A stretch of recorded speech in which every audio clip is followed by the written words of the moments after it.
বলে আগামীকালকে এমন সময় তাহির সাহেব আইব। কি আইব? তাহির সাহেব আইব। এই বেল করবে মনে করেন আর কি দৃষ্টান্ত।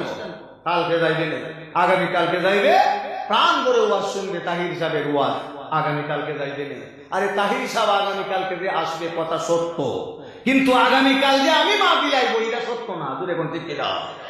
আমি যে মাহফিলের মধ্যে শয়তানের কথা শুই না, আমি যে লেজন করে ঘুমিয়ে নিলাম, তাহির সাহেবের ওয়াজ আগামীকালকে শুনবো, এটার তো কোনো সিকিউরিটি আমার কাছে নাই। না আছে একটা সেকেন্ডের কোনো আশা ভরসা আমার নাই।